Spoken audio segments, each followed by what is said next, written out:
sees the means of production, and the like and subscribe button. What's the point of that? Of them claiming this land? The laws of international, the internationally accepted rules for the extension of a nation's coastline goes out from claimed land. By China claiming this land, they get, what is it, a 10-mile buffer around it, where they're like, well, now that we own this patch of land, all the water around it, 12-mile, all the water around it is now our water. It's no longer international water. This is the main way that China has been claiming more and more land in the South China Sea. They've been building artificial islands and then claiming them as their territory, thus extending. They found a loophole, basically, in the international water. A nation's waters aren't defined concretely. They're defined by the expanding bubble out from their claimed land. It's like Zerg creep, you know? Trying to find an image of the extent to which they've expanded their territory. Is this a good one? Yeah, here we go. China's claimed territorial waters. Here, see? China basically wants to control all of this. Because why wouldn't it? You know? Why wouldn't it want that? Obviously. Yeah, the 10-dash line or the 9-dash line or whatever. The sum number of dash lines. Here you can see they've been ping-ponging, they've been bouncing around between these points. They're trying to it's stupid, but no one can stop it. Well, it's a very complicated situation. What China is doing is obviously expansionist and being done in bad faith. There's no denying that, right? The reason China is doing this is because China is really, really, really insecure about its national security if it were ever attacked. China is not as naturally defensible as the United States, you know? The United States is a natural fortress. It has an ocean on both sides. Our neighbor to the north, up until recently, was a close ally. Same with our neighbor to the south. We only meaningfully border 2 countries. We have a massive abundance of natural resources. We've got oil, we've got gas, we've got coal.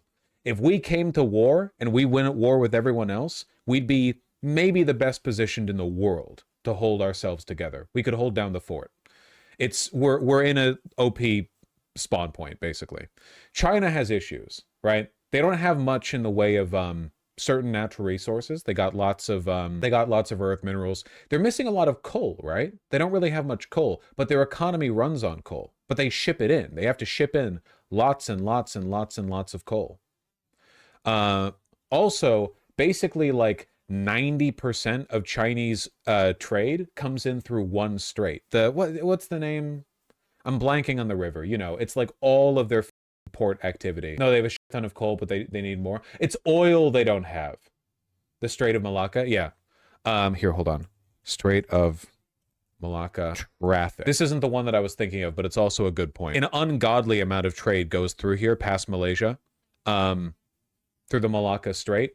Like they want, basically a ton of their trade goes through a couple of very specific points. And they want like the most control over it possible. One of the global checkpoints? Yeah, essentially. Map of maritime traffic. It's insane how many vessels go through this strait. So they want what we have through Panama. They're trying to shore up national weaknesses that they have to certain areas being disrupted. Basically, like the Strait of Malacca for them is like what the Suez Canal is for the world, but times 10. Likewise, they get a bunch of traffic in through like a few specific ports, through a few specific straits, like along mainland China, you know? Basically, they're just trying to secure their longevity in certain situations. They're concerned about their vulnerability to disruption in the high seas. Like, compare that to America, for example. In America, we don't really have like a specific trade route that we have to rely on, right? Like, we have 2 gigantic coastlines, and if a ship wants to come over to us and one area gets blocked, they can go somewhere else. Obviously, it's ideal that the naval traffic follows specific pathways because it saves the most fuel. But like, if it was really necessary, there are a ton of places that ships could dock in America. We've got a ton of ports. We've got a ton of like river access, you know. Not so much for China. But that's why they're doing this. And they've been doing it for a while. First island chain strategy is what you're talking about, Vaush. We basically can completely cut off China from naval trade by controlling key straits and passages from all the islands that surround them. Yeah, and that would cripple the country. Like, you can't really blockade America, but even if you could blockade America, we could find a way to survive. America produces a lot of food domestically, more than we need. We also have oil and we have coal locally. But if China was blockaded, that would be both much easier and it would essentially end the country. It would be like mass starvation almost immediately. It would be very, very bad. Could they build a canal somewhere? No, because the canal that they would need to build would be in a different country. There's nothing that they can do in China because they only have access to the Pacific, you know? Like, there's not really any other way. You know, like, what would the canal be? They'd have to cut it through, you know, like Bangladesh or something. Like, there's no, it's like, you know, cut through like 500 miles or whatever. They have to go through this coast. If they simply drilled through Myanmar, exactly. How can we fix this? Can we destroy the sandcastles? Well, it's complicated. The United Nations doesn't really recognize what China is doing. They don't really recognize the strategy that China is employing, but it still kind of works because the only real way that you could stop China would be by, you know, attacking them. Like, what are you going to do if China starts treating the territory as theirs? Can somebody pull up a live shipping map?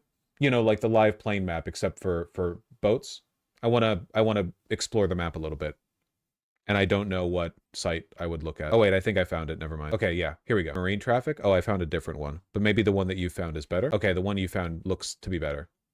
I'm not really sure. This is the one that I found, which is kind of like cooler looking. It's a little more abstract, though. Yeah, boats. Oh, wow. Look at that perfect representation of the point that I was making about America being like naturally very defensible. Look at how easily ships could make it to our shores. Look, it's just all across the Pacific and Atlantic, just a cloud, you know? How do you block that? You just can't. It's not really possible. Whereas over here in China, well, most of it goes through here. The Strait of Malacca, which is, again, that's Indonesia and Malaysia, right? That's not China. Then you've got the South China Sea. You have a lot of it that runs past South Korea and Japan, both U.S. allies. So the only way you could really run a ship over to China without the Strait of Malacca and without running past American allies, which, by the way, like to understand China's predicament here, the U.S. Navy frequently has carrier groups chilling over here. You know, like our Navy is often in this area. This is, well, it's different now because Trump has alienated our allies, but historically, we got a lot going on here. And the Philippines as well, yeah, over here as well. So China doesn't really have...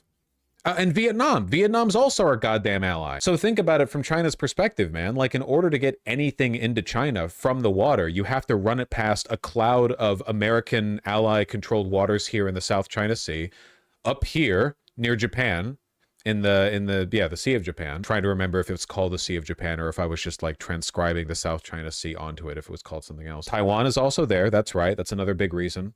Are any of those concerns reasonable though? Yeah, I'd say so. I'm not defending China's expansionist behavior, but I think that it's reasonable for them to consider this a legitimate national security threat. Isn't this point kind of moot now that we've pissed off all these allies? Not moot, but I do think that America's recent behavior is giving China more of an inroad to make alliances here and ease the tension off a little bit. Who the hell is threatening China? America, like all the time. Again, China is the expansionist force here. Don't get me wrong. Like, it's not like America's being aggressive in the South China Sea. Not really. But I don't blame China for considering it a national security threat.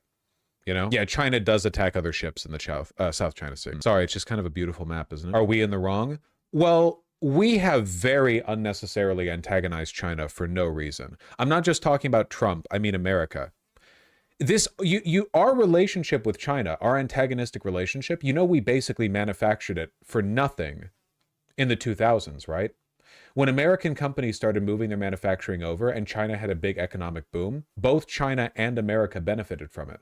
But Western chauvinist politicians started to frame it as China stealing our jobs, as China being a growing threat. And as China's economy increased massively, we saw them as an antagonist. That was mostly on us. We wanted a foreign villain. This was not the case when I was growing up. Even when I was in elementary or middle school, the idea of China being like the global threat, that's new. That's not a long-term dynamic. We made that narrative up. It was because we wanted a foreign enemy. So yeah, I don't know. That was pretty fucked up of us. Like, China was experiencing an economic boom, getting out of, like, keep in mind, they had a vicious famine back in the 70s. Like, there are a lot of Chinese people today who grew up, like, seeing people drop like flies around them from starvation. I mean, it was recent, you know? 50s? No, the 70s. Mao was the 50s. There was a famine in the 70s as well. And they've experienced this big economic boom, and we just treated them as villains for it. I mean, there are plenty of reasons to accuse the CCP of being villainous that aren't them having an economic boom. We could have been allies with them. It's totally unnecessary. Yeah. Like them smugly talking about China flooding our markets with cheap trash goods. We've just been very antagonistic. You know, post-Sino-Soviet split, they were U.S. allies. U.S. and China jointly backed Pol Pot against Vietnam and the USSR. Yeah. It's literally just a post, you know, outsourcing, death of American manufacturing. We need a foreign enemy. The Cold War is over. We need some kind of threat. We need a villain abroad. The Chinese famine ended in 61. 61? Okay, maybe I'm a decade off in that one. My apologies. Okay. Well, still, the point holds, but thank you for the correction. Anyway, I guess the point that I'm making is that the CCP is not a good political organization, and China's expansionist behavior in the South China Sea is bad. It's not good. It's aggressive. It's destabilizing. It worsens tensions with the other countries in the region. But the degree to which China feels threatened by its neighbors has been heavily exacerbated by unnecessary Western antagonism towards China, which is kind of on us. It's a lot like how Russia's evil, but the reason Russia is the way it is in large part because after the end of the Cold War, we were like, well, wouldn't it be funny if we dipped our balls on their face to punish them for daring to defy us and not let us invest in their businesses or whatever. We also did not want to share a space station with them. Yeah, it's fucked up. The Chinese built their own goddamn international, well, not international, I guess, but their own, like, permanent space station because we didn't want to work with them because we were like, well, what if they steal our technology? Bro, it's the ISS. It's the ISS. This is meant to be engaged in the spirit of international, like, that was justified. No, it wasn't, dude. What if they steal our proprietary nuts and bolts? What if the panels get stolen? Come on, man. Yeah, we have Russians on the ISS. You seriously telling me we can't have Chinese nationals there? Come on. It's the ISS. It's a spirit of brotherhood, of union of man over the planet. You're going to give up on that just to posture against China? As if the technology in the ISS is, like, new enough that the Chinese need to steal it. Like, come on. They're building their own goddamn space station. What do you mean? It's the ISS. It's not new. It's going to be decommissioned soon. Well, yeah, what if they steal our Cold War era technology? Jesus. Yeah, like the idea, like, because in China, the Chinese government doesn't go after street vendors for selling knockoff Spooderman toys means that, like, Chinese PhD mega scientist astronauts are going to go up there and start, like, fiddling with the wires in the ISS to steal the magical Western technology of, like, insulated wiring or something. Dude, we're so racist, man. It's so fucked up. China regularly steals industry secrets. Who cares? Why would they respect international copyright law? We made them an enemy. That's so what? For one, everybody does. We have spies in our allied nations, and they have spies in us. For two, why do we only talk about it when China does it? You think that French and Ukrainian and Turkish and Saudi secret services and intelligence apparatuses aren't doing everything they can to shore up their national security by stealing our technology? Of course they do. Who cares? Oh, they stole our IP. Our companies won't make as much money on their proprietary bullshit. Oh, sorry, Boeing. You're only making $14.7 billion in profit this quarter because China managed to narrowly eke out a competitive product because they stole your industry secret of treating your company like your goddamn private equity motherfuckers and stripping it to the ground. I don't know, man. Corporate espionage happens everywhere. Why do we only talk about it when the Chinese do it? Because we're racist to them, man. Literally, like that's why. China is banned from collaborating with the International Space Station due to US legislation, specifically the Wolf Amendment, which prohibits NASA from cooperating with China in space without specific authorization. What the f? China's not doing to us like this, by the way. In modes of international cooperation, China was willing to work on the ISS. They only made their own space station because we blocked them from the International Space Station. The U.S. literally spies on others? Yeah, of course we do. The Wolf Amendment passed in 2011, named after then U.S. Representative Frank Wolf, that prohibits the... Yep, and he looks like this. That's how you know an amendment that prohibits international cooperation with a foreign country is good, when it's named after a guy who looks like this. That's how you know that's going to be, like, not racist at all. Prohibits NASA from using government funds to engage in direct bilateral cooperation with the Chinese government and China affiliate organizations from its activities without explicit authorization from the FBI and U.S. Congress. And Congress. What do you think the odds are of Congress? Congress passing authorization to specifically permit engagement between NASA and China. Not even the FBI is enough. It has to be politicized through Congress. It can't even be done. It can't even be like examined through the international sorry, not international, the security apparatuses or whatever. It can't even be investigated. It has to go through Congress.